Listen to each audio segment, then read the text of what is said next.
Oh, you're going to do this? Good afternoon, everyone. Good afternoon to our community guests, Brock University students, colleagues, and our Freemasons friends. This is the 15th annual Sankey Lecture, and the second public lecture held in person since the start of the COVID pandemic. We're very glad to welcome everybody, whether you are with us here in person at Brock University or listening on the live stream. My name is Professor Elizabeth Vlasak. I'm a member of Brock's Department of History, and I'm also the Associate Dean of Research and Graduate Studies for the Faculty of Humanities, and I am your MC today. I'd like to begin by acknowledging that the land on which we gather today is the traditional territory of the Haudenosaunee and Anishinaabe peoples, many of whom continue to live and work here today. This territory is covered by the Upper Canada Treaties and is within the land protected by the Dish with One Spoon Wampum Agreement. Today, this gathering place is home to many First Nations, Métis, and Inuit peoples, and acknowledging reminds us that our great standard of living is directly related to the resources and friendship of Indigenous people. Grandmaster Hogaboom, Deputy Grandmaster Ireland, Professor Révauger, Freemasons friends, colleagues, students, community members, and all our guests joining us online from near and far. Once again, welcome to the 2024 Sankey Lecture. For the past 15 years, the Sankey Lecture has provided us with an opportunity to learn together. Yesterday evening, I was reading over the titles of past lectures, and we really have been fortunate to broaden our understanding of the rich history and legacy of Freemasonry and fraternalism through the incredible variety of topics and themes that our past speakers have covered. And I'm really looking forward to learning more today. The Sankey Lecture is also an opportunity for Brock to reconnect with our Freemason friends and to renew and further nurture the important relationship that we have enjoyed over the years. This relationship has enriched Brock faculty and students' teaching, learning, and research. In the 15 years of the lecture series, the Freemasons have generously donated to a graduate fellowship and have continued to help grow the Freemason collections in the university's archives. Those collections are in fact open to the public, and if you wish to visit them, please contact Brock's Archives and Special Collections for visiting arrangements. David Sharon, our head archivist, will be delighted to welcome you. The History Department has also offered an undergraduate course in the history of Freemasonry 4 times in the last 8 years. And this year, to mark the 15 years of the Sankey Lectures, Brock has put together a donor impact report, and we have several copies of the report in the lecture hall lobby and at the reception after the lecture, so please do pick up a copy or at least read through it. It's really impressive what we've been able to achieve together. It's now my great honor and privilege to introduce this year's Sankey Lecture, Professor Cécile Révauger. Professor Révauger is Professor Emerita at Bordeaux, Montaigne University. She is a preeminent scholar of the history of Freemasonry and has supervised several doctoral theses on the Enlightenment and on the history of Freemasonry.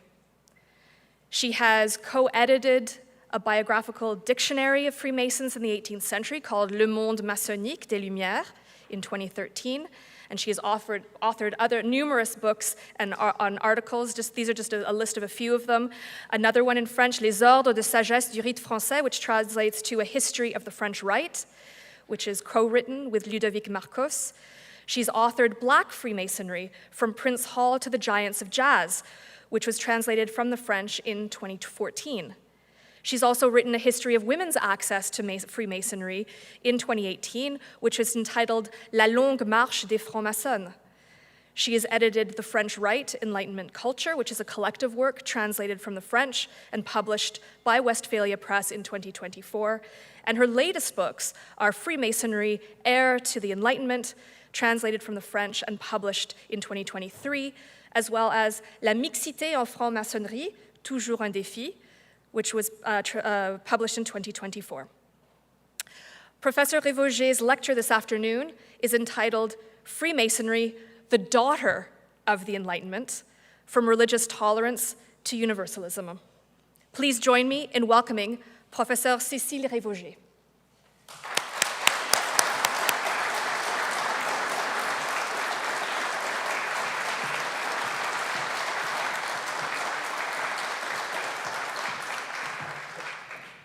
Thank you very much, Elizabeth, dear professor. Well, before starting, dear colleagues, dear friends, dear brothers and sisters, I would like to thank Brock University, and in particular, Professor Mike Dreger. I would like to thank the Grand Lodge of Canada, Province of Ontario, and the Grand Master Thomas Hoggeboom, and all of you for being here today, for inviting me. It's a great honor. So it's true that I virtually came to Brock 4 years ago, but it wasn't the same. It was during COVID, so it's much nicer today, and I'm really pleased to be here. So today I'm going to talk about Freemasonry, the daughter of the Enlightenment, and this is entitled From Religious Tolerance to Universalism. Can you all hear me properly? Or, yeah? Okay, that's fine. Yes.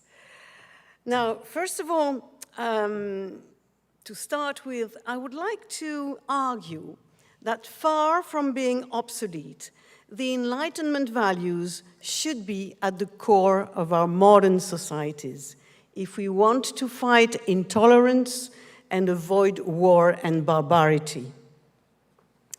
Historically, the Enlightenment belongs to the end of the 17th century and encompasses the whole of the 18th century, from the 1688 Glorious Revolution in Britain to the American and French revolutions, with the exception of the period known as the Terror in France. But nevertheless, globally speaking, the French Revolution promoted the ideas of liberty, equality, and fraternity, which were derived from the Enlightenment. So geographically, the Enlightenment extended to several countries: the Netherlands, Scotland, England, France, Germany, European countries, the emerging United States, and of course, Canada. Now, the main characteristic of the Enlightenment is the rejection of all dogmas, whether political or religious, and the emphasis on reason. Now, man, in the generic sense of the word, was no longer considered as a toy in the hands of God, but as an autonomous being, capable of thinking and making decisions by relying on his own critical judgment. So this really encouraged philosophers and scientists to make a significant breakthrough. This was the time of the Royal Society in Britain and of the various academies throughout Europe. And the idea was to encourage improvement, progress, and we can think of medical progress, for instance, such as encouraged by Lady Montagu. Now, Lady Montagu discovered the inoculation process against the smallpox, for instance. And that was as early as 1721. This rings a bell. What a coincidence. While a bunch of men were setting up the first Grand Lodge of London, well, Lady Montagu was working, was promoting the inoculation against smallpox. Now, several historians have paid a tribute to the Enlightenment, showing its far-reaching effects in our modern world. So I'm thinking of Roy Porter, of Margaret Jacob, of Jonathan Israel, and a few others. I shall here focus on two aspects only: religious tolerance and universalism, as they are closely intertwined and as they seem to me to be particularly relevant to our modern societies. So first of all, I'm going to discuss the emergence of religious tolerance, but I think I had, yes, I missed that one, sorry. This is my outline. So first of all, I'm going to discuss the emergence of religious tolerance during the Enlightenment, and then the second part will be devoted to universalism, being a Mason of the world, and finally, Freemasonry, committed to liberty of conscience and universalism today. So,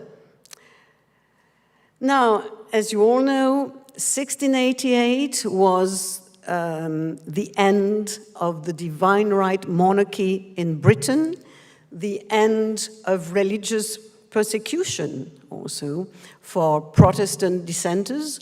That was the Glorious Revolution. And this led to the 1689 Toleration Act.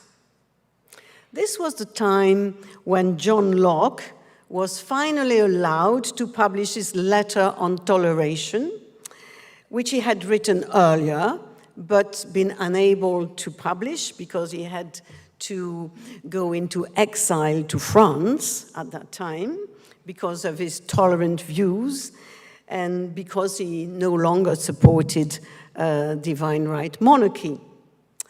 Now, according to Locke, this is a rather nice quote. In his letter on toleration, Locke said, well, a church should be a voluntary society, like a club for claret. It should be shorn of all sacerdotal pretensions. I knew you would like it. I'm from Bordeaux, but this is also the winery area here. Now, John Locke's writings had earned the philosopher, as I said, banishment from the realm, and he had taken refuge in the Netherlands, where William of Orange was stadtholder. And then, obviously, he went back to England when William of Orange was called to power again. And I know you have strong links with the Netherlands here, so I wanted to remind you of this. Now, during the Enlightenment, what was most important was to abandon religious dogmas, to encourage critical thinking, and offer a space for reflection rather than embracing the shackles of imposed beliefs. The religion espoused by Enlightenment men and women was latitudinarian. That is to say, latitudinarian means that it gave them the latitude to decide their own spiritual path. There was little interest in theology as such. Religion was compatible with reason for many Enlightenment philosophers in Britain. Now, for instance, John Toland, who was the author of the Pantheisticon in 1720, described himself as a pantheist. Reason alone could deliver man from superstition. And I quote, and his spellbound condition. Reason alone could restore the true, simple religion of, I quote again, the ancient Egyptians, Persians, and Romans, who had no sacred images or statues, no peculiar places or costly fashions of worship, but simply worshipped God and pursued virtue. Now, this was really typical of the Enlightenment, of what many philosophers thought of their approach to religion. Let me also quote another man, Bernard Picard. Bernard Picard, who was a well-traveled historian of the religions of the world. he was a universalist, and he claimed that all religions were equal, and he considered Freemasonry as a belief among others.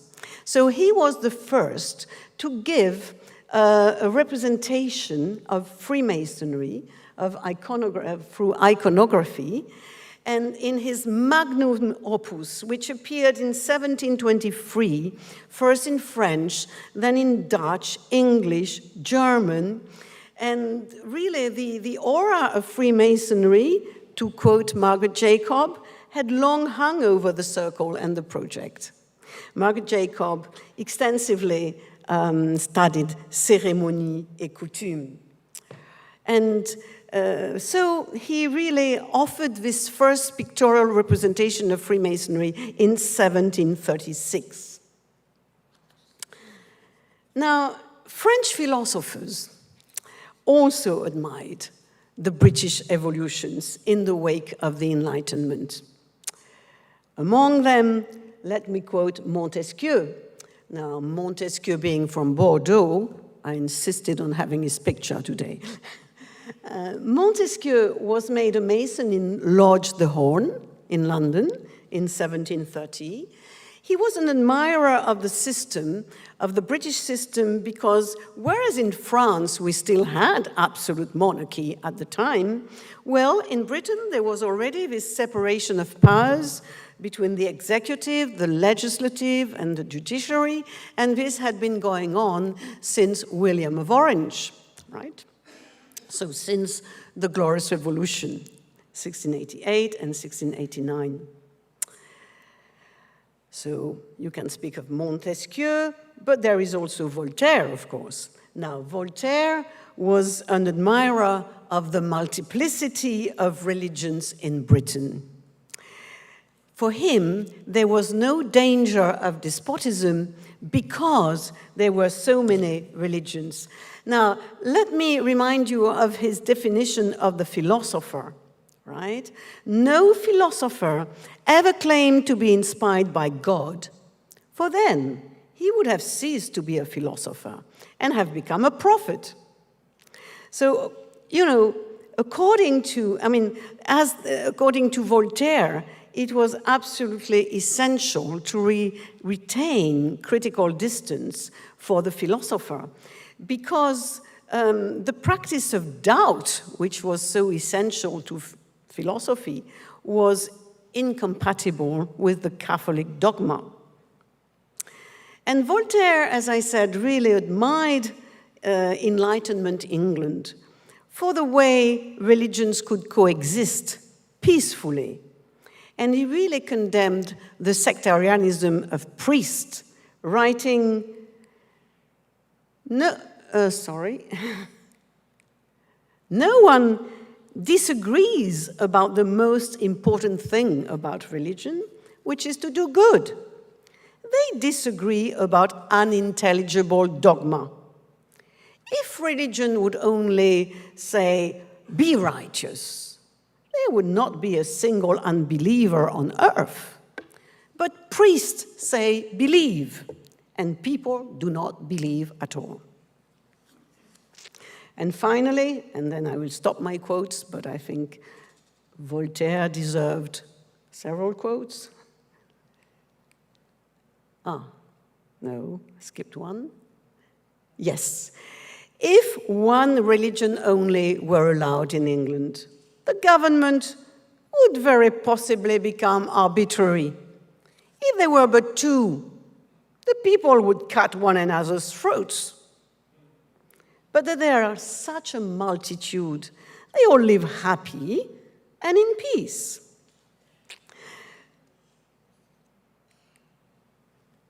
Now, Voltaire was not an atheist either, but he was hostile to the Catholic Church.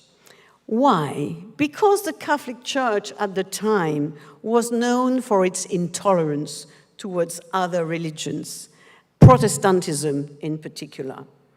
And he did write Traité sur la tolérance à l'occasion de la mort de Jean Calas. That was in 1763. Now, what had happened was there was a Protestant, a man called Calas, a poor man, but he was sentenced to death. Why? Because he was accused of having murdered his son because his son wanted to become a Catholic. And in fact, what had happened was that Calas had found his son dead after he had committed suicide. Nothing to do with converting himself to Protestantism, right? But at the time, suicides were really badly regarded, and so the father was afraid of retaliation, was afraid his son wouldn't have a proper burial, so he just said that. He just said that he had been murdered. He didn't want to say that he had committed suicide. And immediately the father, because he was a Protestant himself, was suspected then, and he was sentenced to death, right? So he was executed, and that's why Voltaire was really outraged and wrote this Traité sur la tolérance, you know. So that was several years after the Letter on Toleration by John Locke, but it was in the same spirit. Well, Voltaire was made a Mason in the famous Parisian lodge, which was called Loge des Neuf Sœurs. So that was in 1778. So several people were very ironical because they said, oh yes, it was only 2 months before he died. Oh yes, indeed, it was 2 months before he died. But it was the Masons of Loge des Neuf Sœurs. Now, Loge des Neuf Sœurs was really a lodge of writers, scientists, artists, you know, the intellectual elite of Paris at the time. And they recognized themselves in Voltaire's tolerant ideas. This is what is important, though they insisted on making him a Mason, just, you know, a bit like a Mason on, you know, but it was a quick initiation, that's true, because he was ill, he was very ill. But you know who the worshipful master was at the time? Benjamin Franklin. So this is a rather nice story.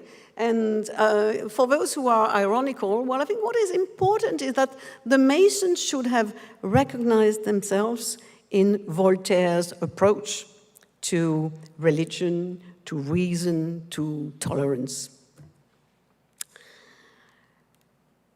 Now, let me make quite a jump forward in or leap forward in history to mention Thomas Paine.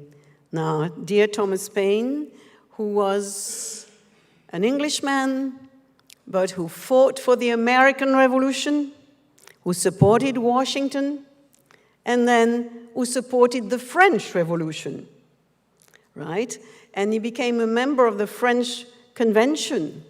But because he was English, he was suspected of being a spy. And therefore, he was sentenced to death by the revolutionaries. But he managed to escape. Well, which was a good thing. And he managed to go back to the States after he had written to Washington. Washington had taken his time to answer, I must admit. But anyway, his life was saved. And, well, probably one of the reasons Washington took his time is that Thomas Paine also wrote a seminal book at the time, which was The Age of Reason. And The Age of Reason, he was saying that all revealed religions were suspicious in his eyes, because he said, my own mind is my own church. You see, he really insisted on liberty of conscience. And, well, you probably know Thomas Paine better for his Common Sense, because he wrote Common Sense, the pamphlet which really called all American settlers to revolution, and which encouraged them to take their independence from Britain. Well, so Thomas Paine, was he a Mason or not? Some said he was a Mason. Well, I have never been able to prove it, and I have never found any evidence of this. Probably he was a busy man, you see, going from one revolution to another.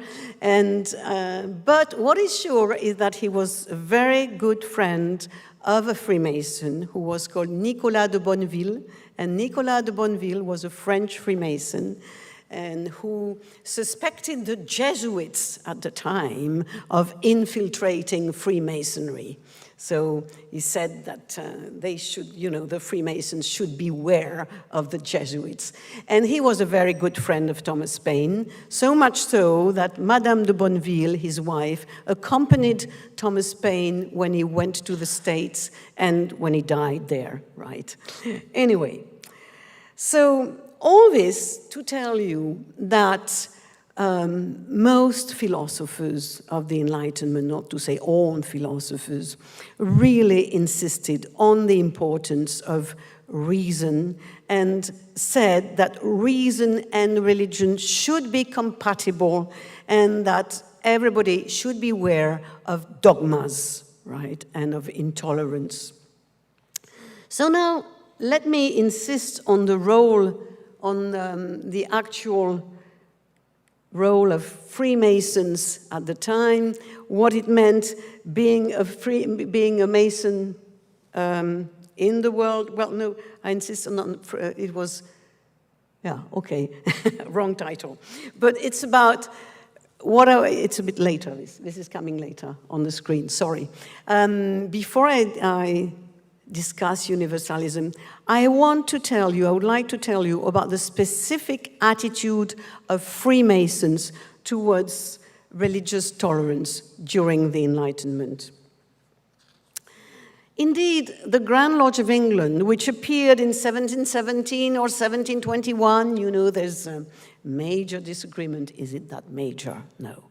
It's a minor disagreement among historians, and what is important is that it should have taken place, of course, several years after the Glorious Revolution, when really the Enlightenment was starting to spread throughout Britain and Europe. And the Grand Lodge of England can really be considered as the daughter of the Enlightenment.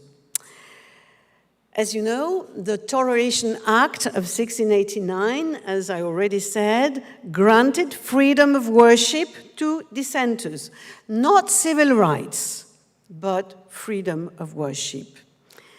But because it didn't grant them civil rights, they were quite isolated. They couldn't join, for instance, the famous London clubs, all the British clubs, but they did join the lodges. And the lodges were indeed the only associations welcoming dissenters alongside Church of England members in those days. So, of course, you're all familiar with Anderson's Article 1, but let me quote it again. "It is now thought more expedient only to oblige them to that religion in which all men agree, leaving their particular opinions to themselves, that is, to be good men and true, or men of honor and honesty, by whatever denominations or persuasions they may be distinguished, whereby Masonry becomes the center of union and the means of conciliating true friendship among persons that must have remained at a perpetual distance." So really what is important here is, to oblige them to that religion in which all men agree, leaving their particular opinions to themselves. This was essential, and there was absolutely no exclusion of Masons on account of their religious beliefs. Later, there was even a Grand Master who was a Catholic, Lord Peter, in 1777, from 1777 to 1781. Now, the only restriction was towards atheists. But then the Masons were not the only ones, because in those days, being an atheist was considered as, being ignorant, right? This was the general feeling. That's why even someone like Toland, who according to me was an atheist, didn't say he was. He just said he was a pantheist, right? So you would say you were a pantheist or something else, but you would never acknowledge to be an atheist. So I think if Anderson said that at the time, this was to reassure the authorities, because religion was considered as a sort of moral code, the guarantee of good behavior. That was it, right? But then, of course, after that, well, a lot of Freemasons took him at face value and still take him at face value. But anyway, there was no exclusion of Masons on account of their religious beliefs. It was a deistic approach. And, it was just religion for them was a safeguard against immorality. You could put it that way. A safeguard against immorality, but it was not a dogma, and they were not interested in theology as such.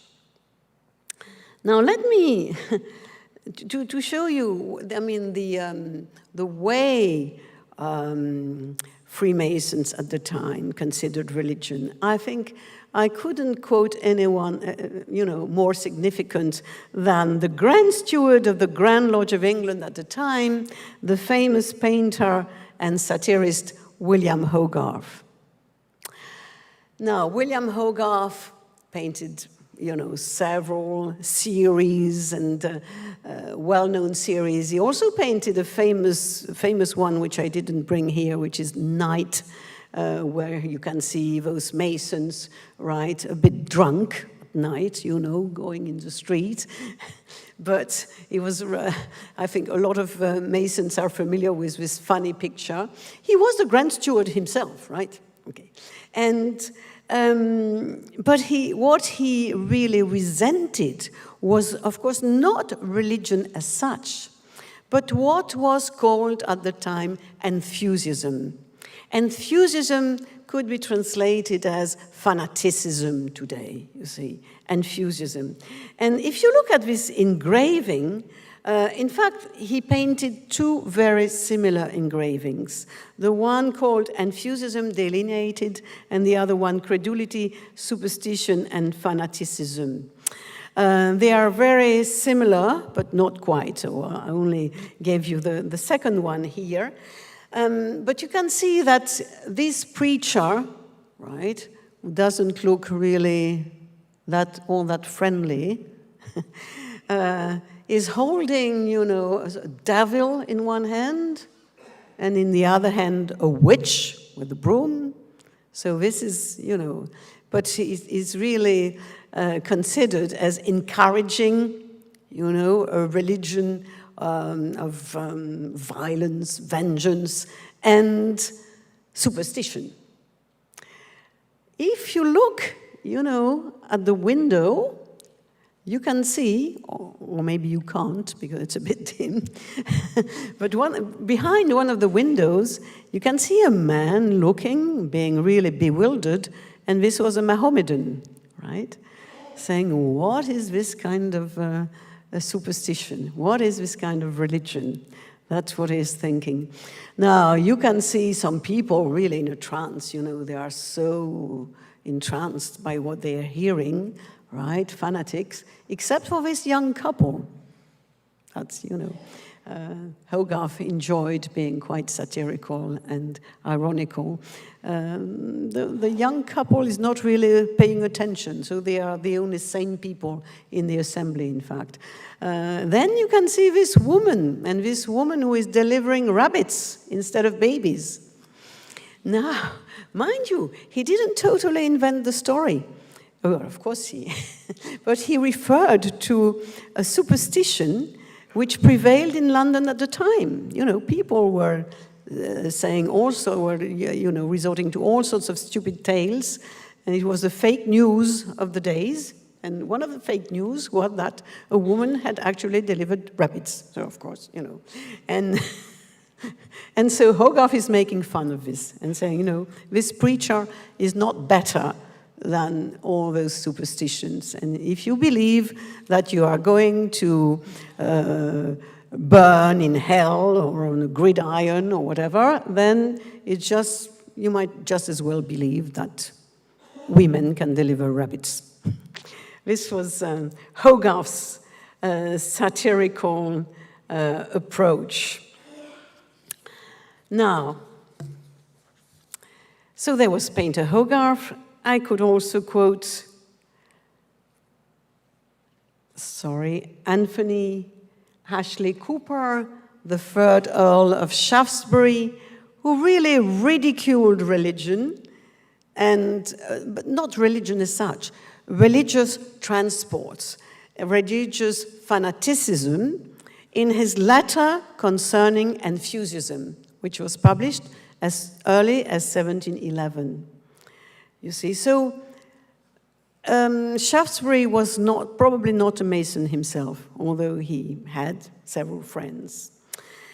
But Hogarth, anyway, was really expressing the general feeling of Masons towards religion. Excess was to be avoided, and a benevolent religion favored over a punitive one.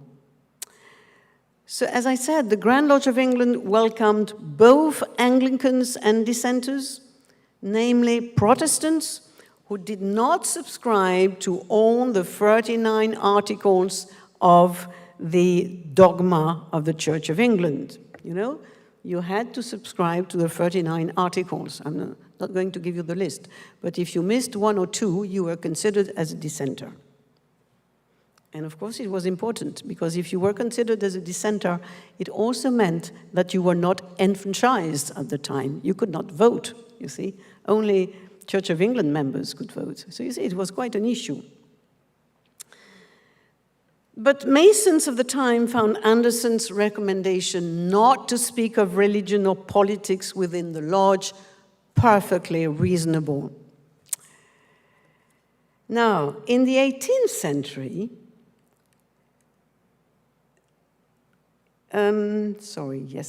just a minute. In the 18th century, there was no split between Anglo-Saxon and Latin Freemasonry. Masonic culture was derived from the Enlightenment, and tolerant values prevailed everywhere, right? In Britain, in France, in the emerging United States, right, it prevailed. All Masons claimed their belief in God, but they never specified any allegiance to any specific church. Because they respected all beliefs and convictions, they considered all human beings as equal, and they had a universalist approach. They considered themselves as Masons in the world. And this is why I would like now to insist on universalism. Now, cosmopolitanism refers to the fact that you are not exclusive, you're not jingoistic, you are not, patriotic in a very narrow sense of the world, but that you consider yourself as a citizen of the world. And cosmopolitanism is really at the heart of the Enlightenment philosophy and influenced Freemasons at the time. That is to say that national origins were not considered of any great importance. Well, this meant, in practice, that sometimes Catherine the Great in Russia accepted advice from Diderot. Frederick the Great in Prussia was advised by Voltaire. The German writer Christopher Martin Wieland claimed that only a true cosmopolitan can be a good citizen. And Kant himself, philosopher Kant, who wrote What is Enlightenment and Sapere Aude, as you know, dare to know, this is it. Kant considered a universal cosmopolitan existence to be the supreme ideal to which men could aspire. So many Freemasons were convinced of those ideas and, in fact, advocated universalism. Let me quote Andrew Michael Ramsay, who was at the time the Grand Orator of the Grand Lodge of France in 1738. And, well, he gave a seminal speech yes, there's a mistake, sorry. It's not 47, it's 37, my mistake, in 1737, right? So, and he repeated, actually, his discourse in 1738, 1 year later. So 1737, 1748, he wrote, "The whole world is but one great republic, each nation of which is a family, and each single member its child." So what he advocated was la République universelle, right? Universal republic. Now, universalism indeed prevailed among Freemasons and also among women Freemasons. Because in the 18th century, well, you know, the French enjoy sometimes being exceptions. So we were discussing Lady Aldworth Saint-Léger, who was the first Freemason in Ireland, and she had a French origin, and that was, you know, a long time before the foundation of the Grand Lodge of England. But now, in the 18th century, there were actually women Freemasons who belonged to lodges of adoption. Now, they were called lodges of adoption because they were adopted by a male lodge of the Grand Orient de France. So, if you like, there was sort of jumelage, as we would say, right? That is to say, I'm thinking of Lodge La Candeur in particular. Lodge La Candeur in the 18th century was a military lodge, and it set up a lodge for women. Now, they were not only their parents, right, family, they could be friends, they could be, and they were considered as full-fledged Masons. So much so that the Grand Orient de France, you know, was officially founded in 1773. And 1 year later, in 1774, the Grand Orient de France officially recognized all the lodges of adoption. That is to say, women, as early as 1774, were considered as sisters, right? They had a ritual of their own, though. They had a ritual of their own. But most of the time, this ritual relied on universalism. That is to say, all the continents were represented, physically represented in the lodge. You know, there was Europe, there was America, there was Africa, etc., right? And, well, of course, they tended to disappear after the French Revolution, like most lodges. But contrary to the other lodges, they did not really reappear in the 19th century. They only reappeared at the beginning of the 20th century. And here, the apron, which is represented on the cover of my book, actually dates back to the beginning of the 20th century. But you can see, you know, all the continents there. So this is to say that women Freemasons were universalists from the start, right? From the start. Now, later on, of course, I already mentioned Thomas Paine with his friend Bonneville, and I should also mention the German Illuminati. You know, the German Illuminati, who started in Bavaria with people like Weishaupt. They supported the French Revolution, right? They thought that it was a good idea. Well, that was before the terror. But they supported the French Revolution, and they called themselves the Illuminati because they were influenced by the Enlightenment. Now, please, nothing to do with Dan Brown or, you know, with all the, right, the plot theories and everything. Those Illuminati were just genuine people. They were, but mind you, George Washington did not really like them because he was wary of them. He thought they were spurious Freemasons. But still, they had their lodges, right? And they had their own lodges, and although they supported the French Revolution and they said that, you know, Paris, London were just tiny towns, they were not important. What was important was being a citizen of the world. Well, they were pacifist. They were never violent, so this is why, you know, it's a pity, really, that they should be so misrepresented by the complotists, as we say, or by Dan Brown, etc. Right. Now, however, the colonial context had its specificities. And of course, there were second thoughts in India on the part of the United Grand Lodge of England, which had lodges in India. There were second thoughts about initiating Hindus, because Hindus had polytheist beliefs, and so they preferred to initiate Muslims, Parsis, monotheists. So there was, you know, I mean, it was rather difficult, of course, in the colonial context. And someone who really explored this was my doctoral student, who now is a full lecturer, right, at Toulouse University.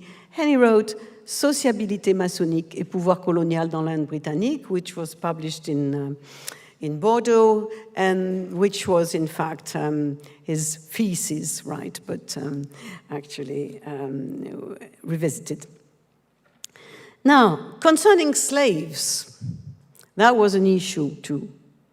Well, I know you would rather say enslaved people today, but at the time, of course, you know, if you read all the 18th, 19th century, the word is slaves. That's why I tend to quote and say slaves, but yes, we are referring to enslaved people. And the Catholics tended to despise them and to consider that they had no souls. And because they had no soul, there was nothing wrong with having slaves, right? That was general view. Of course, I'm going fast, but generally speaking, that was it.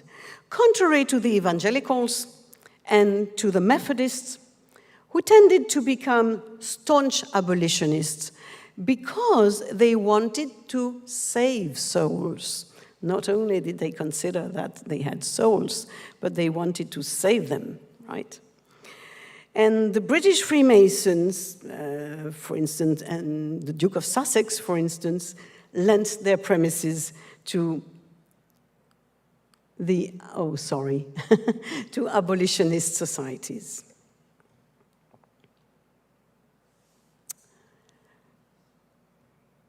Right. Take a look at this. Am I not a man and a brother? Now, this was a famous cameo manufactured by Wedgwood. Wedgwood, who apparently was not a Mason, but you see, it could have been. Anyway, am I not a man and a brother? This was a cameo that abolitionists in Britain circulated, gave away, and to promote abolition of slavery. And there was even this. Well, it was less popular, it was less widely circulated, but it existed. Am I not a woman and a sister? Right? This was also circulated by the British abolitionists.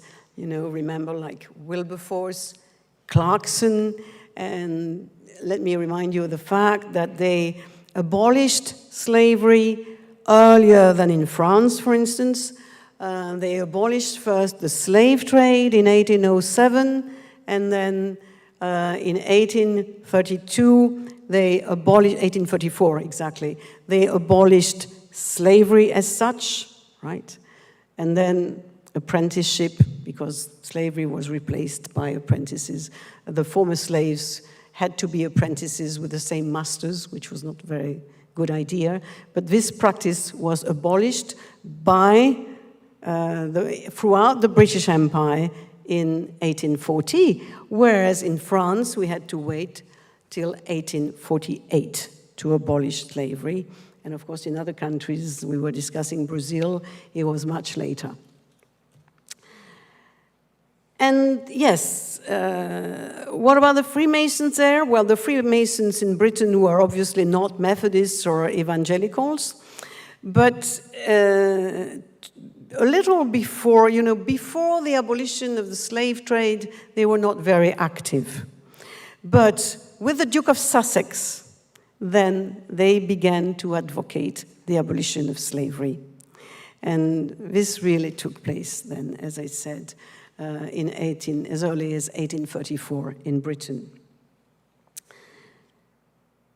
So, enough history. Let us discuss modern issues, try to.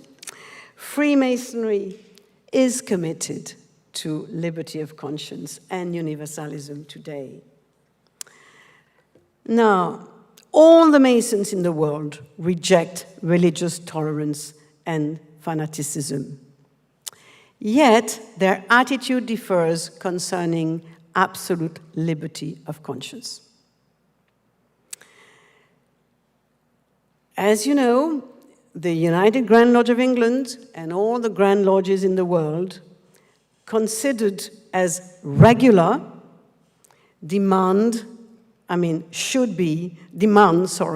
their members that they should state their belief in God.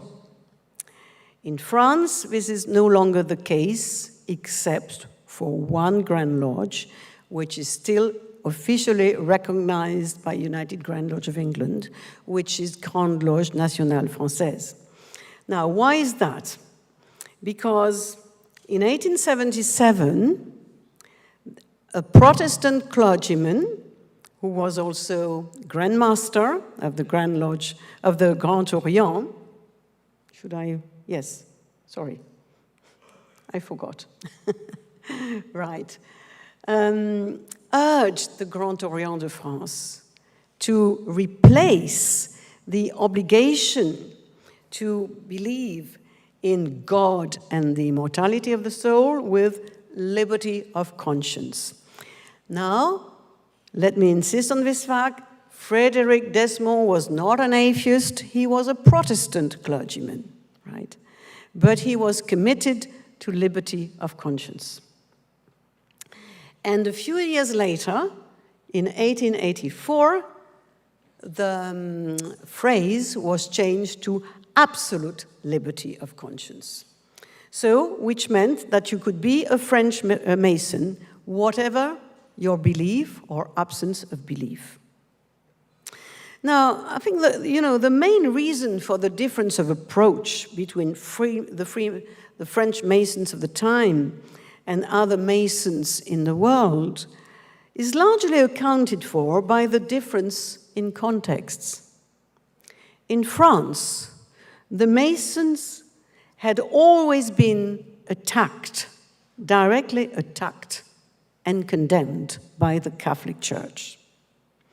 In the wake of the papal bulls of 1738 and 1751, because the Pope in 1738 and 1751 expressly condemned Freemasonry. He compared Masons to wily foxes who sort of attacked people inside their houses and everything.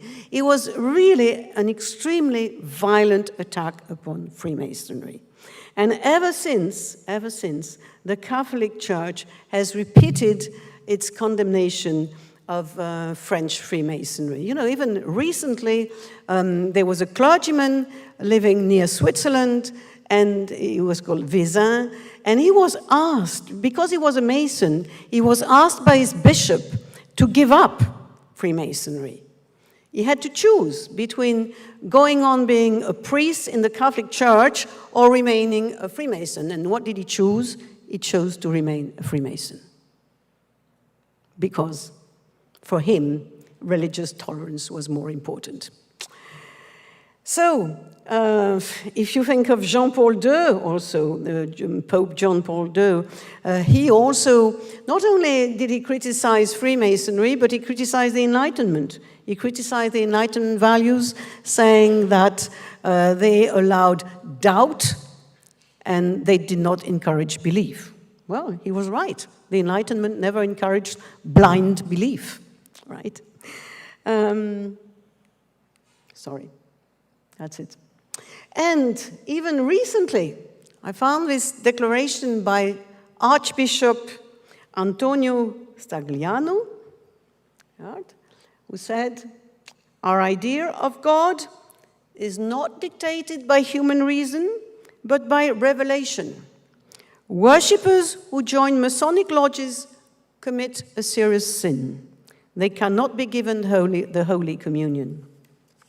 So you see, there was a real difference between the approach of between the Catholic Church approach to Freemasonry and the Protestant churches, because the evangelicals, at the time, right, the Methodists, the Church of England never condemned Freemasonry as such. Well, at one point there was an exception, but it didn't last. It was in the 20th century. But, you know, on the contrary, inside the Grand Lodge of England, in the United Grand Lodge of England, there is an office which is the office of the Grand Chaplain. And the Grand Chaplain is, of course, either a member of the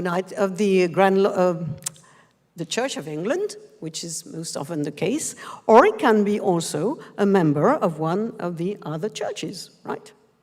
So this is, maybe then you will understand better, you know, why the French insisted so much on liberty of conscience, and especially a Protestant like Frédéric Desmond, because don't forget that as early as 1685, there was a repeal of the Edict of Nantes, and the Edict of Nantes had really granted religious tolerance. And when this edict was repealed in 1685, it meant that a lot of Huguenots had to flee. And they had to flee France, and they went to Britain, and this was the case of Desaguiliers, right? Desaguiliers, who was the founder, of course, of the first Grand Lodge of England. So you see the difference of context, really. Right, a few words about gender evolutions. As I already discussed this topic extensively 4 years ago, this is why I'm going a little fast today, but I'm ready to answer, of course, all your questions. Now, in France, just as religious barriers have been abolished, gender barriers have collapsed in several Grand Lodges. First, the droit humain, that was at the end of the 19th century, and more recently, the Grand Orient de France, which became open to all genders in 2010, 2011. They had to repeat this because it was so important, you see. So there were two convents and they repeated this decision. Well, I'm not mentioning, of course, the feminine Grand Lodge, which has existed since 1945, but I'm only mentioning the Grand Orient because it became open to women at that point. Now, sisters today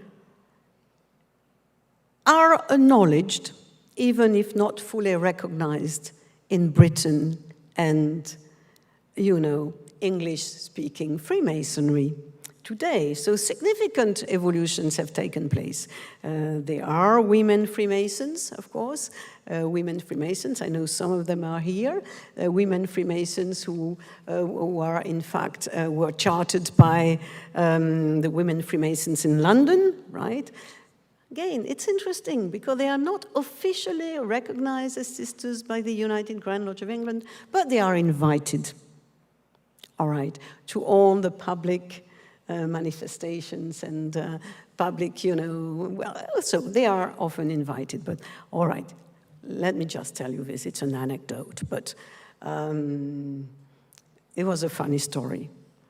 Because, you know, every year, the Museum of Freemasonry, which is an excellent museum, by the way, holds exhibitions, and there was an open day, you know, event to invite people to join Masonry. And of course, they expected men to come, but a majority of the audience were women. And the problem is that there were, you know, those leaflets which had to be filled in to say, please contact me, I would like to join a lodge. More than half of them were filled by women. So that was annoying. And after that, at all their, you know, open day meetings, the United Grand Lodge of England has decided to invite the women Freemasons officially. Even though they do not officially recognize them, well, for those events, they accept them. So that was just an anecdote. But I was telling you that things were really happening because, look at that. Last February, so 2 months ago, for the first time, a worshipful master, a woman, was elected. A sister became worshipful master. You have her picture here. Worshipful master Vivian Beckford, who belongs to the Pipe and Drum Lodge, number 9906 in Derbyshire.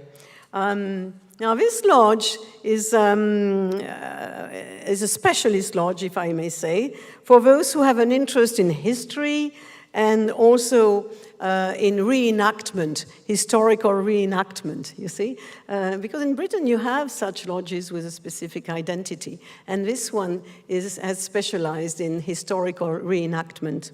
But anyway, Vivian Beckford is now worshipful master of her lodge.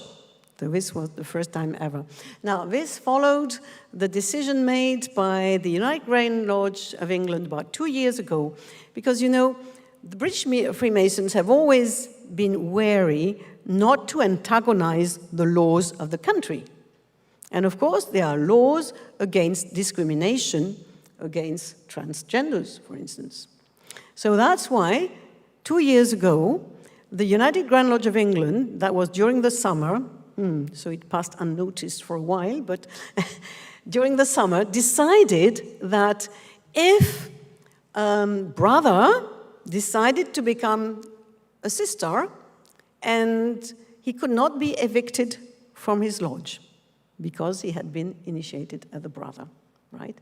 And conversely, if a sister decided to become a brother, then there was nothing wrong with her joining a men's lodge. And there was even, I mean, you even have a specific regulation about the dress code, right? She should wear, you know, a white shirt and a black skirt. This is all written and accepted. But it had remained theoretical for a while, and now it's been enacted, right, with Vivian Beckford. So things are, of course, progressing. Now, mind you, the same story, it began, am I right for time? Yeah. It became exactly in the same manner in France, because we had Olivia Chaumont at the time, who was also a transgender. And so the brothers of her lodge insisted that she should remain a brother, and it was quite an issue, but eventually this was accepted. And I think it was just 1 year later, she actually attended the convent, you know, which is the big congress of the Grand Orient, in 2010 as the deputy of her lodge. And this was when the Grand Orient actually voted for the admission of members irrespective of their gender. So this was the beginning of a long process. I don't know if the same will happen in Britain. Keep fingers crossed, right? But anyway, this was a major change. Right, finally. Well, Last but not least, oh, what happened? Hang on, have I pressed the wrong button? No, yes, sorry. Okay. Abolishing race discrimination. This is also the way to show that, you know, Masons today, this is another major criterion to test the universalism of Freemasonry. Now, of course, Freemasons have not always been flawless because segregation prevailed for a long time in American Freemasonry. Prince Hall Masons were ostracized, and today, only, I say only in inverted commas, 4 American states still refuse to recognize them as brothers: Arkansas, Mississippi, West Virginia, South Carolina. Louisiana was the latest Grand Lodge to recognize Prince Hall Freemasons.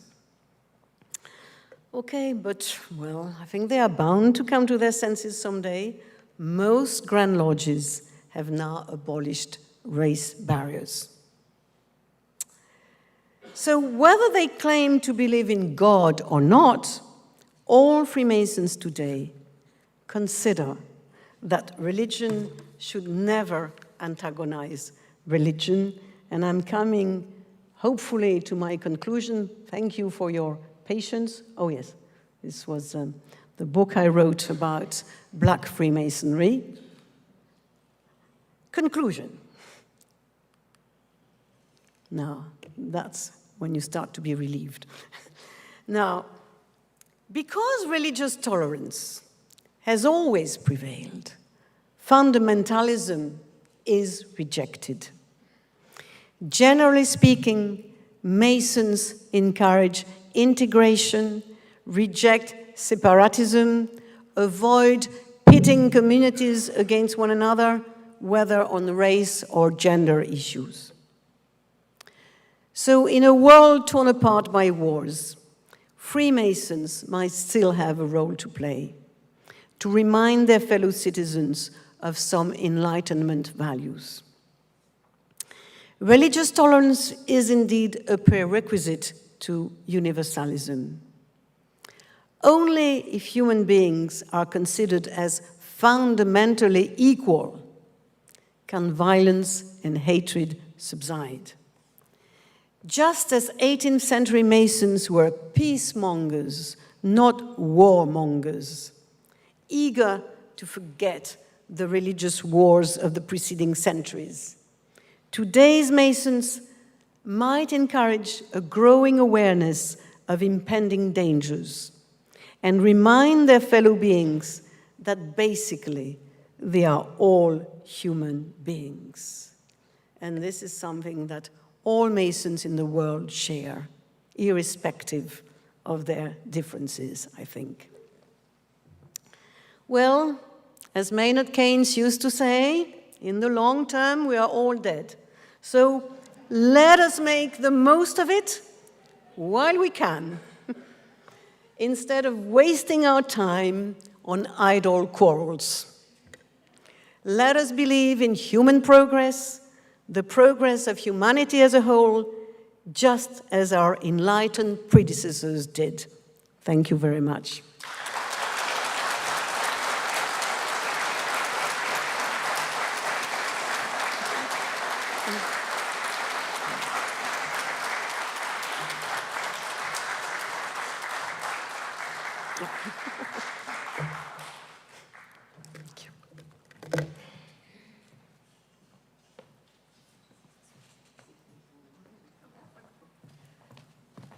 Thank you so much, Professor Révauger, for that wonderful talk. Very informative, thought-provoking, sad but also uplifting. And it's given our current state of affairs, thank you for leaving us with that note of hope. We do have time for questions. So we're going to be taking questions from our audience here. We also have our audience who are on the live stream who can also ask questions as well. I'm not going to move away from a microphone. If there are any questions in the audience, please raise your hand. And before you ask the question, please wait until I bring you a microphone so that everyone can hear here and as well as online. Are there any questions for Professor Révauger?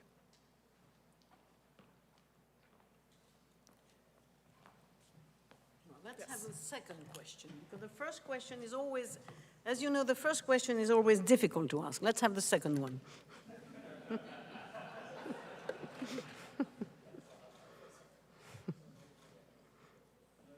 Yes, here. Look, there's a question over there. Okay, I've got one. Ah. Okay.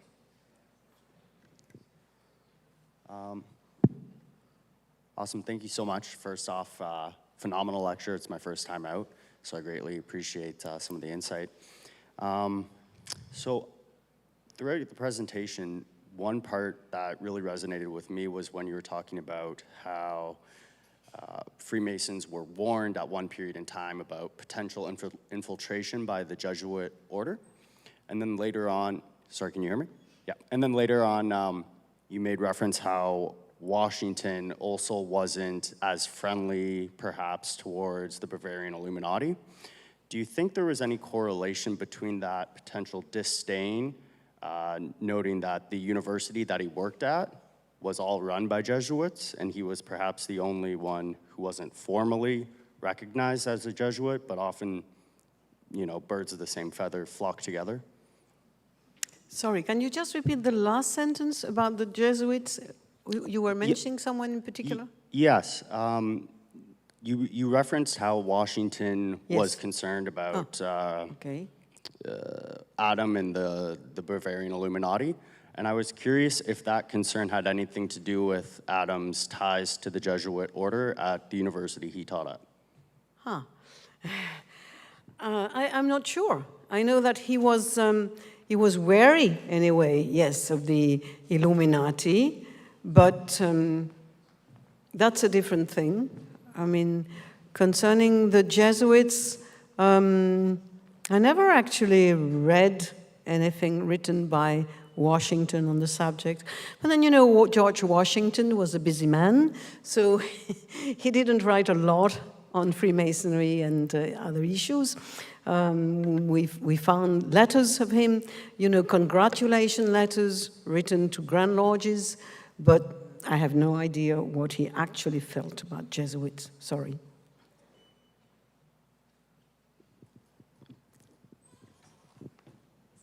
Professor, Yes.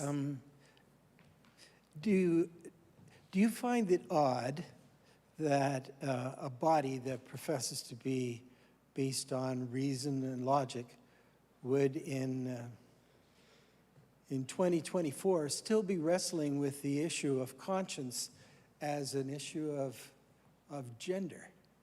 You still have this ongoing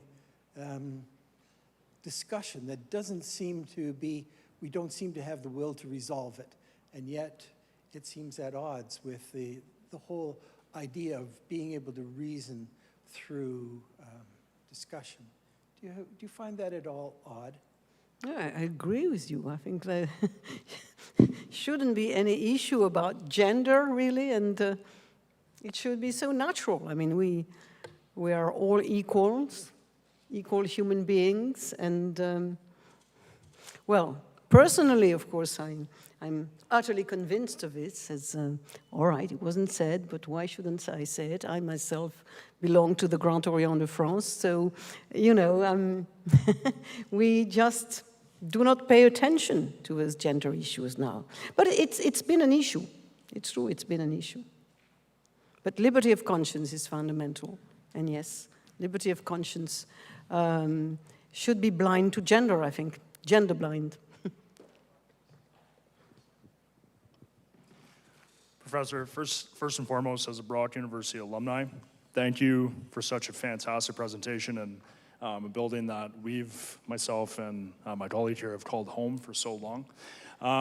In the era of an Enlightenment era that, you know, we've been in for the last X number of 100 years, Coming from a Grand Lodge that has made such strong steps, in my personal opinion, in the right direction for where Freemasonry should be going, inclusive, not exclusive, really prioritizing the topic of inclusion.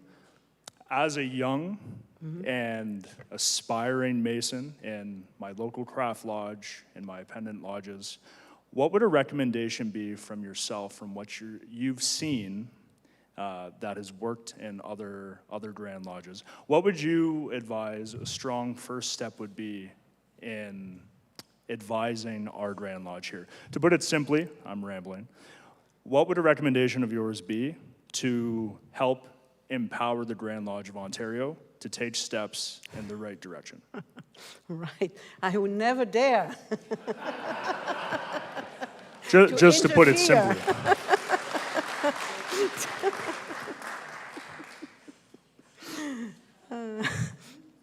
I think they will, make their decisions in time.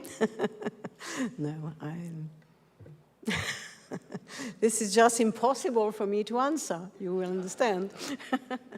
No, but it was not an easy thing for the Grand Orient. I may have, underestimated the difficulties here, because in France it took a long, long time. Frédéric Desmond himself, by the way, this is something I didn't say, was successful in imposing liberty of conscience, because that's what he wanted to do, and especially, as I explained, because he was a Protestant, he knew what discrimination was about. And he also was the first one who introduced what we call a vœu, is to say, a note, or what would you say, a bill, if you like, to be voted by the convent, concerning the admission of women.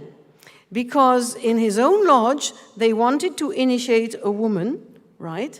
And of course, he failed in that respect. So you see, it happened, women lodges were common in the 18th century, then disappeared for another century, then Desmond again tried, and that was in the 1870s, and you had to wait till 2010.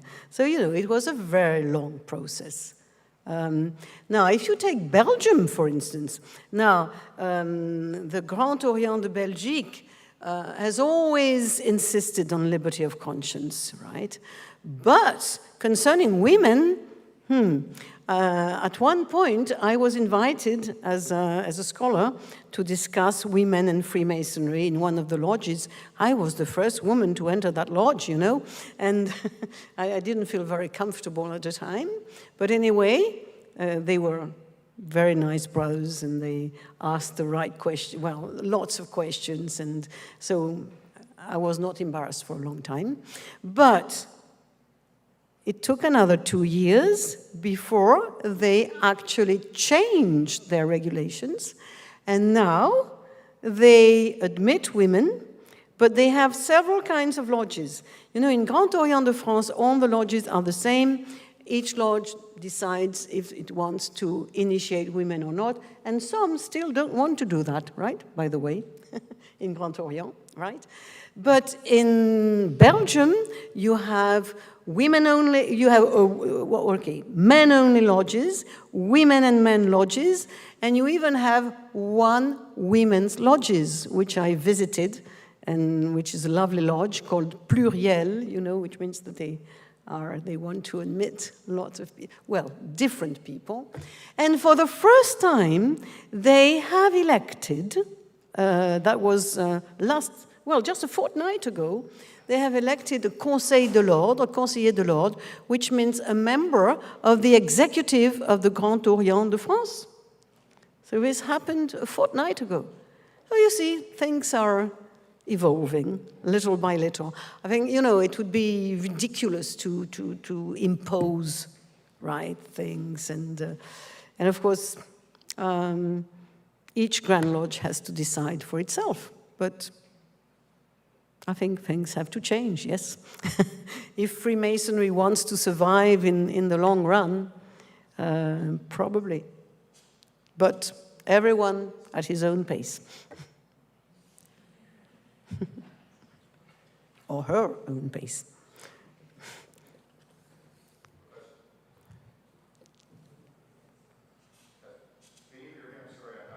Oh, yes. Thank you, Professor. First of all, I've enjoyed the context of your lecture because it reaffirms why I like Freemasonry so much. You talked about, through historical context, Masonry overcoming civil liberties, racial barriers. Now we're addressing issues going forward into gender barriers, and your previous answer sort of segues into my question, which was, I'm inviting you, please, from your learning perspective, to look forward and sort of speculate what kind of time frame and how do you think the pathway, and will it happen, perhaps, where the full recognition between the Grand Lodge of England and its daughter Grand Lodges such as ours, full recognition of overcoming sort of the gender barriers between traditionally male Freemasonry and what is emerging in England now with the quasi-recognition of coming across the gender barriers. Now, remember what Voltaire said, beware of prophets. So, I'm not going to be a prophet there. But, I mean, you're right. Things are evolving. Things are evolving. I don't know how fast they will evolve. But, you know, if you had told me, even, you know, 3 years ago, that there would be a worshipful master, a sister worshipful master in Britain, I would not have believed it. So, I think, you know, it depends on the context, it depends on several things, so I don't know how long it will take, that's for sure. But, well, you know, Freemasonry has always oscillated between tradition and evolution. But there is not necessarily a contradiction between the two, right? And Freemasons, I think, should understand that they can be true to tradition, but yet take into account all the recent evolutions if they want to, not only to survive, but really to fulfill their role, because their role, their mission is really to work for the public good, isn't it? So, I cannot give you an agenda.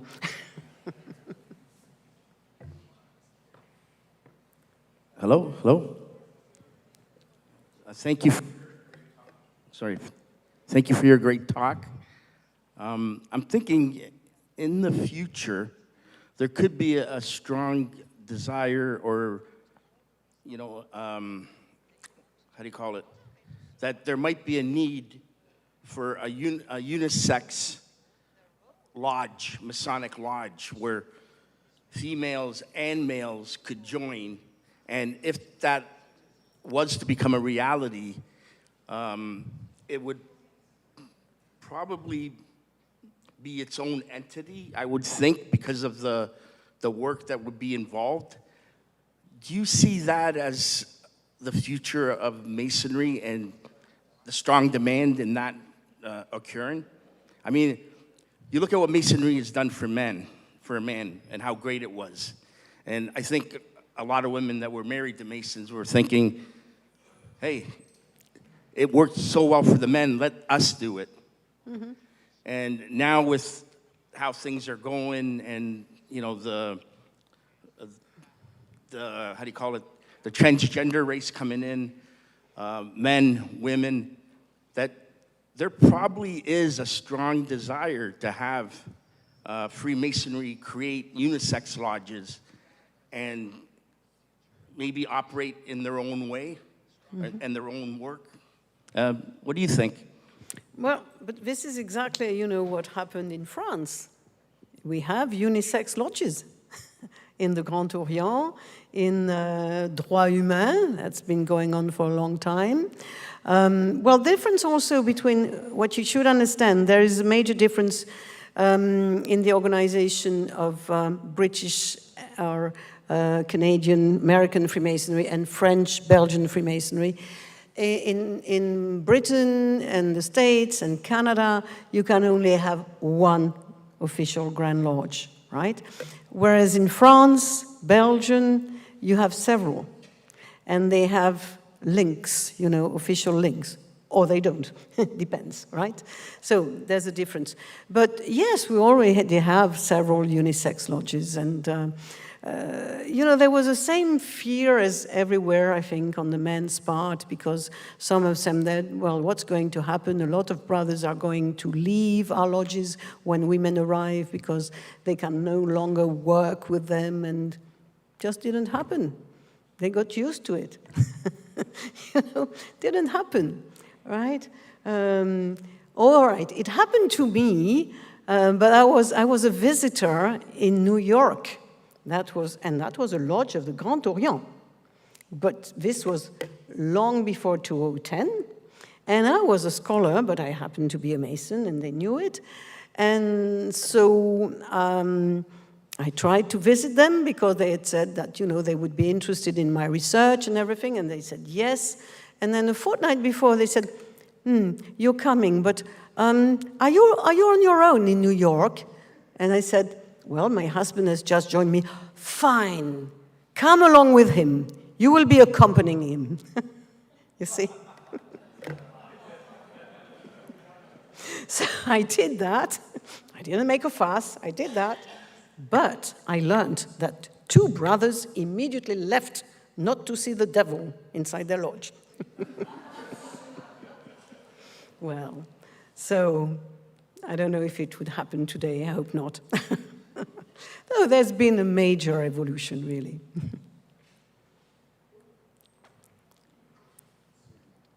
Yeah.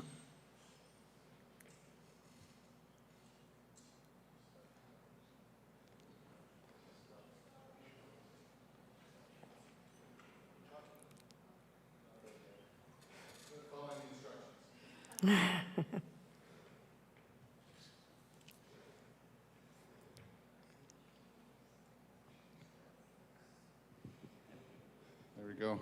Professor, I want to thank you. That was a great presentation.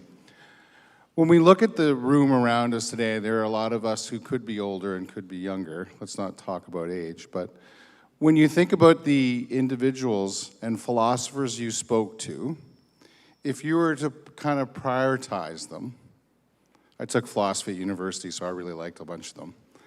I wonder if you could help maybe the audience here kind of go back in time and say, which ones would you pick for 2 that would help them understand where the religious tolerance and fundamentalism came from as a philosopher of the time of Enlightenment? Well, yes, indeed. Certainly John Locke to start with, but I think also, you know, people like Montesquieu and Voltaire, certainly. And there were several indeed, right? And by the way, this is something I didn't mention, but you know, at the time, those people joined Masonry, except for Voltaire, at a very young age.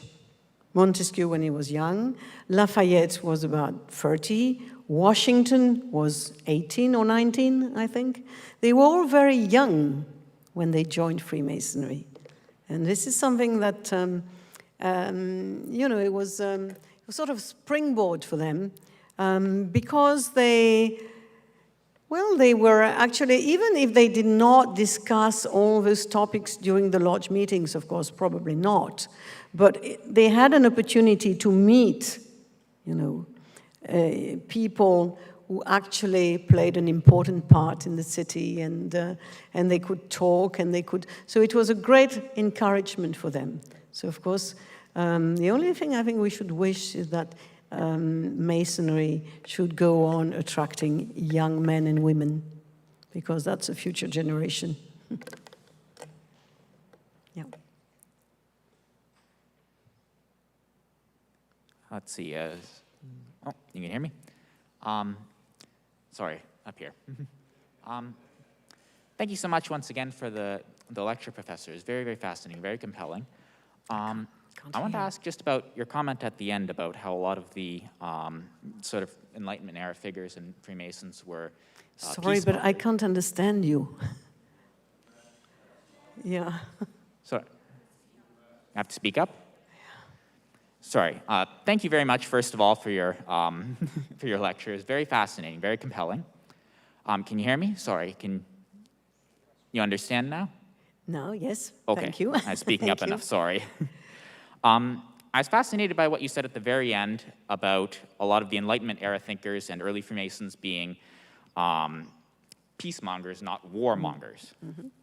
I just wanted to ask, sort of, you know, looking back with an eye on global geopolitical conflicts today, how did Freemasons in sort of, you know, an era like the revolutionary period in America, or, you know, global conflicts like that, sort of navigate that geopolitical divide or the conflicts, you know, patriots, you know, Freemasons and loyalist Freemasons, for instance? Yes. Well, during the American Revolution, as you know, they were on both sides, right?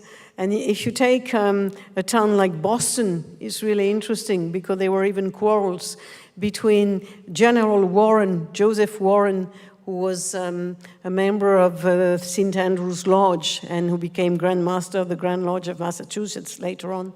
And he, of course, was a great supporter of the American Revolution. He was a general of the American Revolution. And in the same time, in the same town, there was John Rowe. John Rowe, who was the Grand Master of St. John's Grand Lodge, which had a modern ritual, not the ancient one like in St. Andrews, and who pledged allegiance to the Grand Lodge of England. So clearly, you know, the patriots and the loyalists were not in the same lodges. And there was even a problem which took place at John Rowe's funeral. No, sorry, not John Rowe's, at Joseph Warren's funeral, because Joseph Warren died at Bunker Hill, that was in 1770, if I'm not mistaken. And just after that, there was a funeral procession. And in those days, the Masons would go, you know, with their banners, and they would, during those processions. And John Rowe and the members of his lodge turned up, and they were just expelled, you know. And this was reported in the archives. And yes, a lot of Freemasons who were loyalists went to Canada, as you know, and so they were not in the same lodges, definitely not. Just as later on, during the French Revolution, you found people supporting the French Revolution and you found people against it, violently against it. They were not in the same lodges. Well, but anyway, during the French Revolution itself, almost all the lodges disappeared because it was impossible to have in the same lodges people disagreeing, you know, on such major issues.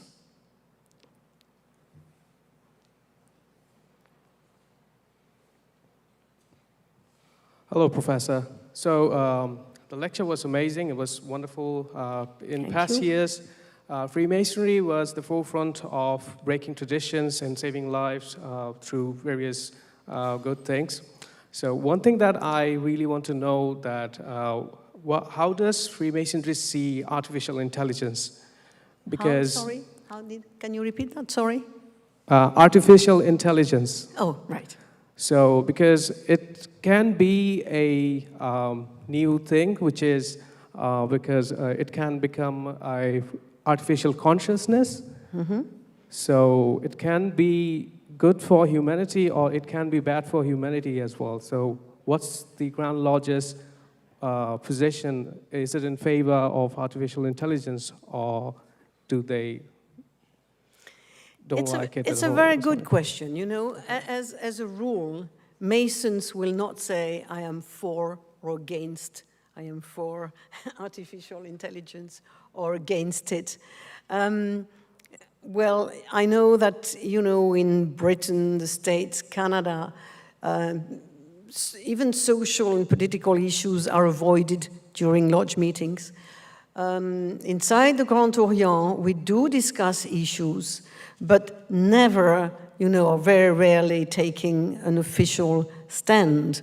But there is a lot of reflection on artificial intelligence in our lodges.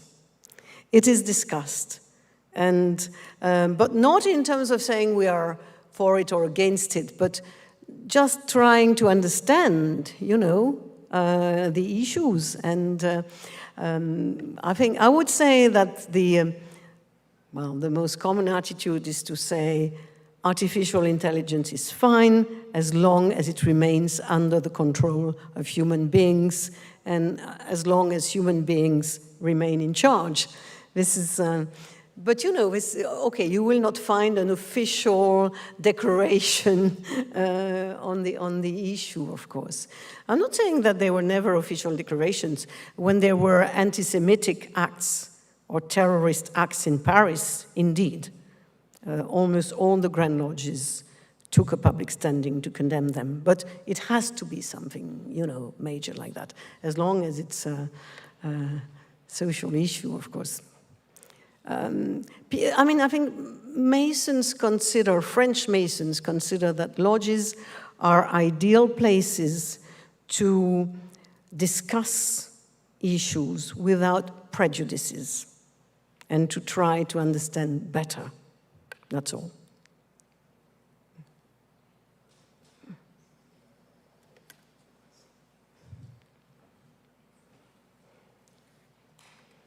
Hello. Thank you very much, Professor, for your presentation. I just wanted to know, through the research you had conducted, and you were talking about Voltaire, I wanted to know do you know why he had joined at such a late stage in his life and when he was sick? Who? Voltaire. Ah, yes, there's been an issue. Well, you know, a lot of people have tried to understand why, and my friend Charles Bourset studied him very closely, and he tended to mock those historians who insisted on having Voltaire initiated at a much earlier stage of his life, probably for the, you know, this reason they're saying, well, he should have been there better. Well, but he wasn't. Right? The point is that probably he didn't even consider joining Freemasonry, right? He was a philosopher, he wrote, he was committed to, you know, social issues like Affaire Calas and everything. So really, I found this interesting that the lodge itself, you know, a lodge which was the lodge, of the Parisian elite. When I say elite, it's just meaning scientists and writers and artists, right? Should have felt proud to invite him. But I think this is exactly how it happened, and with Benjamin Franklin being worshipful master. I think Voltaire had not even considered it before, right? Hello, Professor. You mentioned that the British Masonic lodges that were established in India during the British colonial period were reluctant to accept Hindu members over Muslim members. They were more willing to accept Muslim members. When did that policy change? Has that policy had any lasting effects into the modern era? Yes, that policy changed indeed, right? It changed. But at the beginning, it's true that in the late 18th century and early 19th century, apparently the lodges were very wary of Hindus because they thought they had their own traditions and they could not pay allegiance to a single god, right? They had too many gods to their liking. But it changed, of course, gradually and throughout the centuries. But really, if you want to know more about this, and if you read French, Simon Deschamps has really studied the subject, but and he speaks fluent English, right?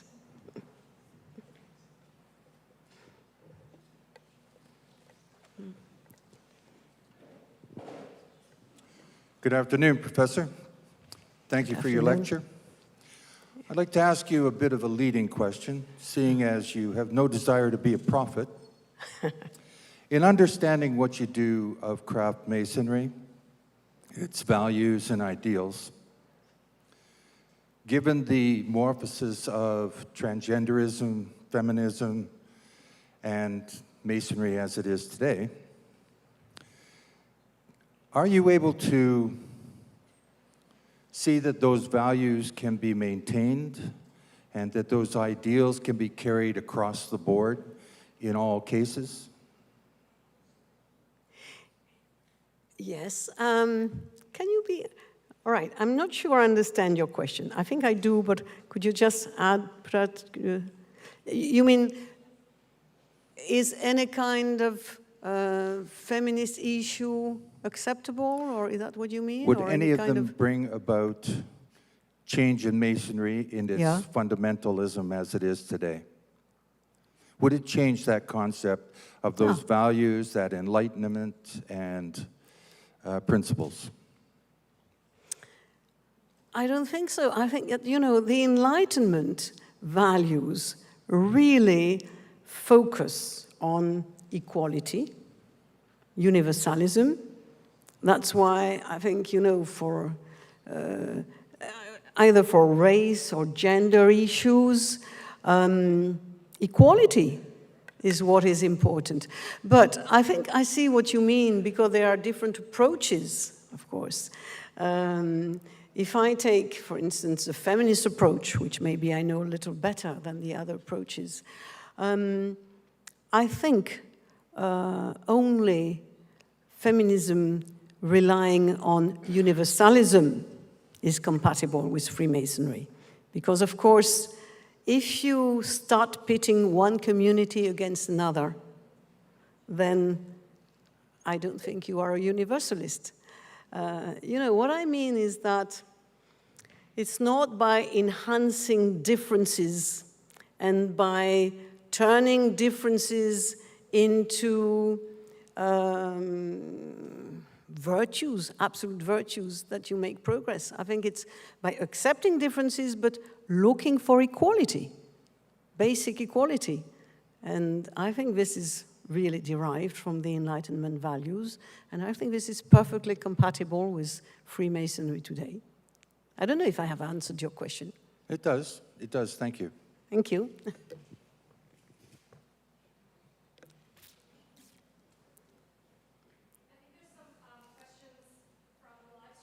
Good.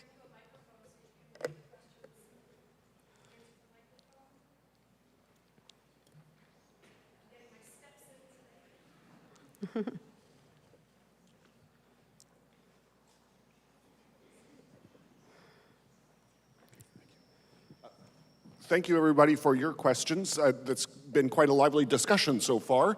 And I have a few notes from the live stream. Several people have said thank you and expressed their appreciation for the talk. And there has, of course, been some comments about the tension that you've noted between Universalist Enlightenment ideals and this separation of men and women, which is just one of those fundamental big issues that comes from the era of the Enlightenment.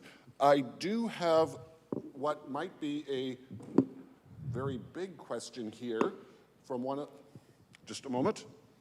I have to put the microphone down for a moment.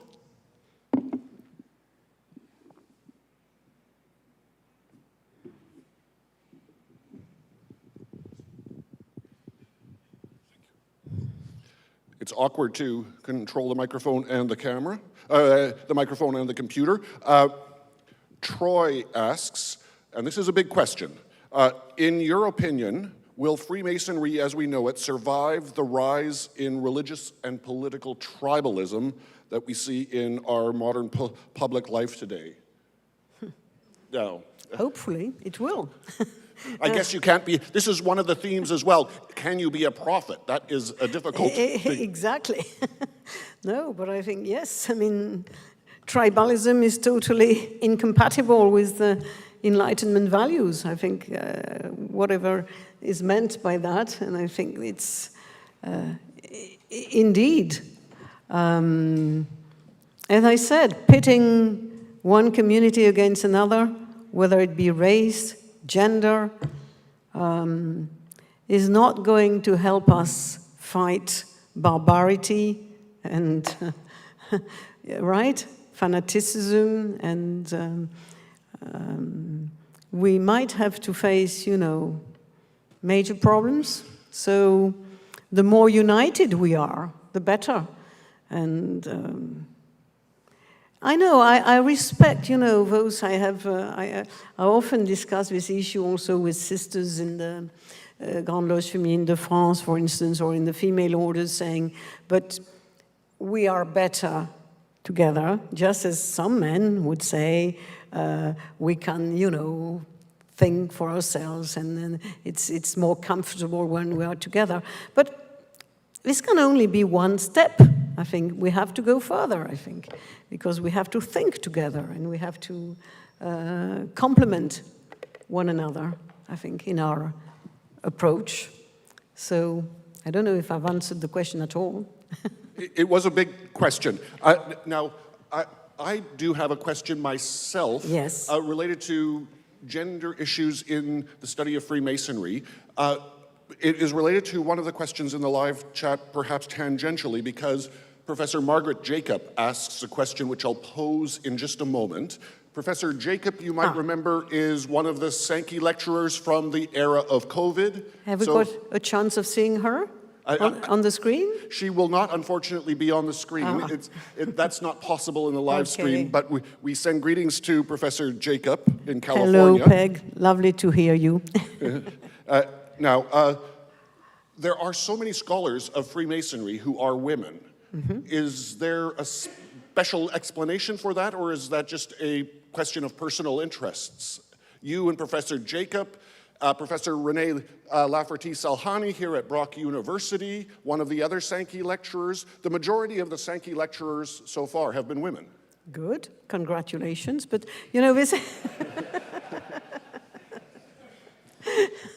is not always the case, because generally when we attend conferences, international conferences, I can tell you that we are still a minority. Oh, okay. And that a lot of scholars of Freemasonry are men. But yes, there are more and more women, well, just because I think Freemasonry is considered as a subject worthy studying, just like any other subject. And you wouldn't think, you know, in terms of research, of saying that, you know, only men should study maths, only research biology, and those things are evolving today. And so, of course, it's about exactly the same for Freemasonry. Well, the only thing is that I would say that few women scholars of Freemasonry are Masons themselves.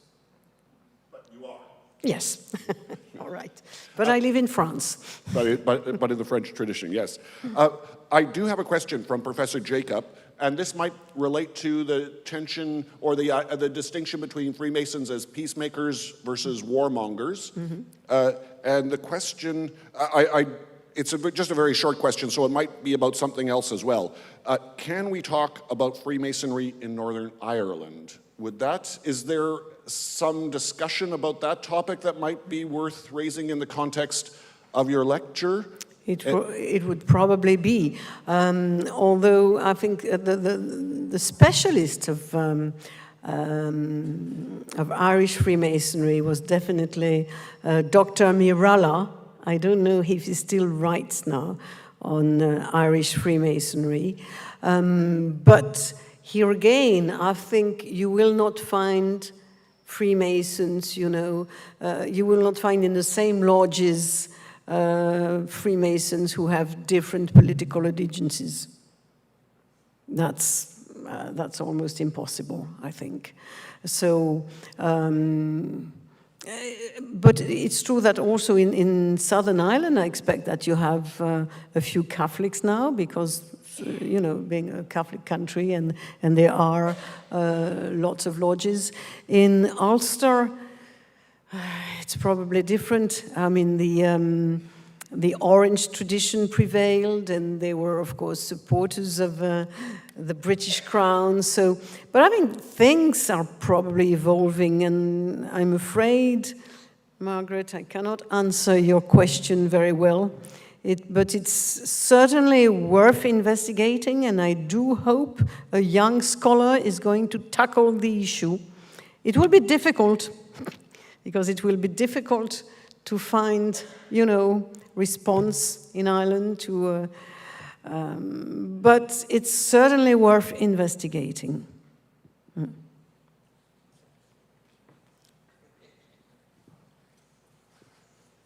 If there are no other questions, I would like to thank everyone for your questions, everyone on the live chat for their questions and comments. And please join me again in thanking Professor Révauger for her fantastic lecture. Thank you. Thank you.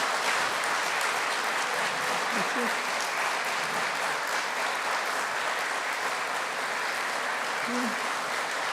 Very nice.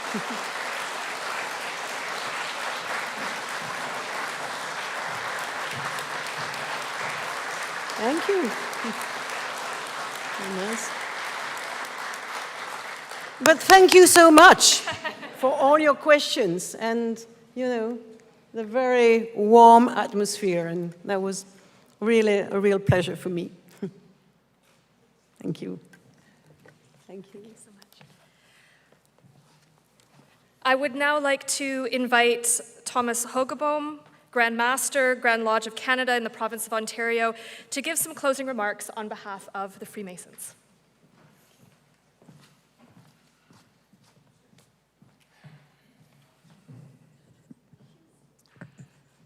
I think the best thing I could say is thank you. Thank you to the Masons for being here. Thank you first of all, for everyone for being here. Thank you for the Masons for being here, men and women. Thank you for your continued support of the program that we started some 15 years ago in support with the Brock University. As you can see, it's been an excellent program. We have learned a lot over the 15 years, whether it was live or watching on TV. I want to thank Brock University. Michael, I will cycle you out as the team leader for all the efforts that were put forward from yourself, your team, the Department of History, the Graduate Studies program as well. Thank you very much for all your support in hosting and helping us facilitate this. Professor, thank you very much. Great pleasure to be able to meet you as opposed to view you. The last time we met was online. It's so much better to have you in person to hear you speak. I got to tell you that. Although last time was very good too. I want to tell you, I'm going last because in our country, in our province, the Grand Master gets to speak last. So that nobody can argue with them. I think that's what it is.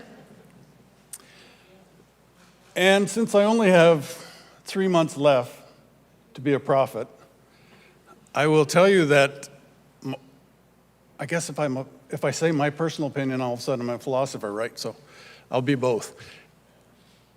I think we've come a long way, absolutely. And we will continue. I'm not sure about ladies in Masonic lodges with men, although I just came from Italy and it works there fine, as you mentioned, other countries. Because when I joined Masonry, I joined, well, let's see, I started at 5 years old asking if I could join. And at 21 years old, when I could join, I had the same feeling that I wanted to be part of a fraternity. Now, maybe that's because I'm a graduate of Queen's University and we're not allowed to have fraternities in Queen's University. But I always wanted to be a part of what my father was a part of. So, and I think there's a lot of people out there that feel the same way. I know a lot of young men that are joining today because they want to be a part of a fraternity. But there's nothing to say that we can't expand what we are currently doing to include women's masonry, to include mixed masonry. I don't see any problem with that. I hope I'm around to see it. But I think we are changing. Your Grand Lodge is changing. We have very recently and I think I'll tip my hat to the past Grand Master for that, for allowing our lodges to be used for women's masonry. I mean, that, in my mind, is a big step towards legitimizing it, if that's not too harsh of a word, that we are breaking down those walls that may have been there. Professor, thank you very much for being with us today. We are most appreciative, and as I said, it's great to see you here. I have one quote from a very famous prophet that many of you will know, Cheryl Hogaboom, my wife, that you might add. It made me think of it when you said, when you were quoting, and her favorite quote that she says often to me is, "Get it while you can, because you're dead a long time." Thank you again, Professor.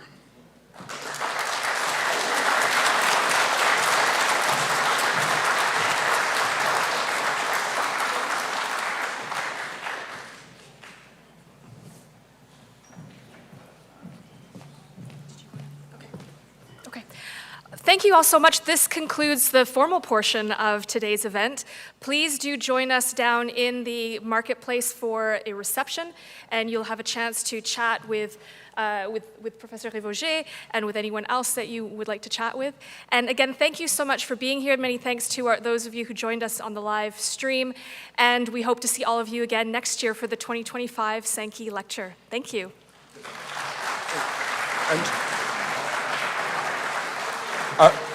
I will note, if you join us for the reception, you can find your way to the reception just across the hall with the help of students. We will join you as quickly as we can with Professor Révauger. There will be a book raffle and a chance for signing of some books from Professor Révauger herself. So come join us for some refreshments and to meet the speaker. Please, if you can, go across the way to meet the speaker so we can join everybody as quickly as possible.